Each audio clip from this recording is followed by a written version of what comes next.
Ndlondlo ezinhle, uyazi ukuthi uyibophile, uzibophe wena, wazibopha wena Ndlondlo. Umthakatho omkhulu la empilweni yakho wena. Uyakwazi yini lokho ukuthi wena ozithakathayo? Zindlondlo ezinhle, sanibonani. Ngiyathemba ukuthi niyaphila kumagumbi amanomhlaba. Yindlondlo le ekhulumayo, umntwana ohamba namakhosi.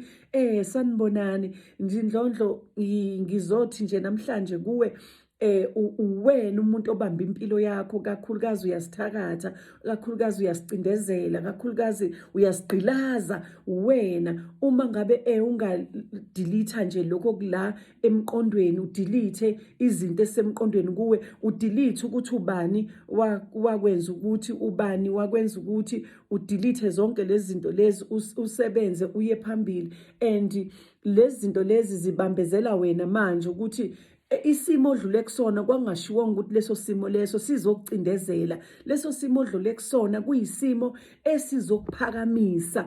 Musa-ke ukuthi manje ngoba nakhu wena uma wakho wabulawa uSoren, so kusahleli kulento iyakucindezela, uyasithakatha. Phakama Ndlondlo, phakama Ndlondlo. Uthola ukuthi wahlukaniswa ne-boyfriend yakho, wahlukaniswa umngani wakho mhlawumbe wayithatha noma wenzani. Phuma lapho, uyasithakatha Ndlondlo. Abantwana bakho abakhona ukuphakama ngale ndlela ofisa baphakame ngayo. Uyabafundisa ukuthi kodwa bakwenzi, uyazama ngazo zonke indlela. Phuma lapho kubantwana bakho.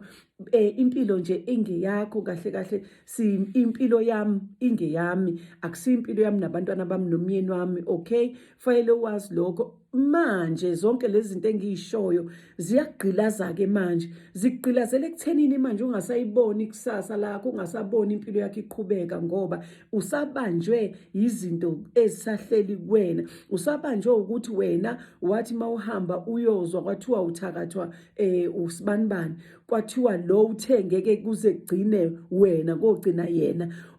Uthakathwa umuntu oseduze nawe okade umthembile.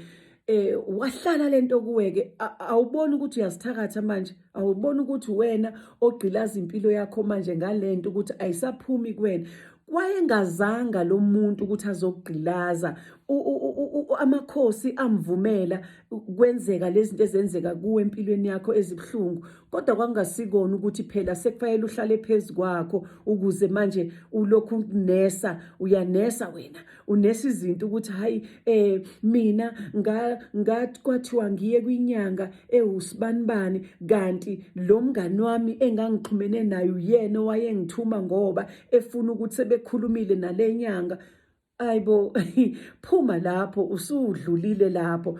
Phuma ey'ntweni ezikubuyisela emuva. Okay, unomndeni owuthandayo, obuthanda ngale ndlela, wathola ukuthi nokuthi. Lezo zinto lezo zifundisa ukuthi ube kuyisifundo kuwena. Ziningi, yazi ziningi izindlondlo ngendlela ukuthi omunye uzushonelwe izingane, uthola ukuthi kwashona ingane yakho, iyabulawa umuntu kanjani. Ndlondlo kubuhlungu kunjalo, kepha manje sekufanele uqebuke ey'ntweni ezikubuyisela emuva. Sekufanele manje uyishiye lezi zinto ezikubuyisela emuva, bese wena utshalwa kabusha. Tshala izinto ofuna ukuphila ngazo empilweni yakho. Faka manje izinto ofuna zikuphumelelise enhlizweni yakho. Thatha manje isikhathi uhlale phansi uyibheke ukuthi impilo yami ibanjwe yini. Manje-ke usuwenza loya muntu owayenza izinto kuwe ekubuyisela emuva, uyamjabulisa manje ukuthi mina ngingumakhonya. Umuntu owumakhonya la wena. Impilo yakho wena oyiphethe, impilo yakho wena ozoqebuka. Iy'ngubo zakho lezo wambathiswa zona ngokwakamoya ezimnyama, ezisho ukuthi wena ugqilazwe, kwakhandwa onodoli abafana nawe, wethiwa ngisho igama lonodoli, kwathiwa usibanibani. Lonodoli wayogqitshwa lapho ugqitshwa khona, kwathiwa wena awusobe waphumelela. Manje sekuwuwe koyicindezelayo. Vuka ey'ntweni ezakamoya, ezobumoya obumnyama lezi ey'fakiwe kuwena. Phuma ey'ntweni, yazi uphuma kanjani? Guqa, ukhuleke, uphahle, ufaste, usebenzise amanzi esiphethu, usebenzise umcako, usebenzise lezi zinto lezi, usebenzise ubulongo, usebenzise lokhu izinto zokuyihlambulula. Kancane kancane ingelosi yakho iyasondela, kancane kancane ingelosi yakho iyakuzwa, kancane kancane ingelosi yakho noNkulunkulu bayakuzwela ukuthi nangu umntwana wethu. Asobe baze bakulahla, asobe waba ngolahliweyo.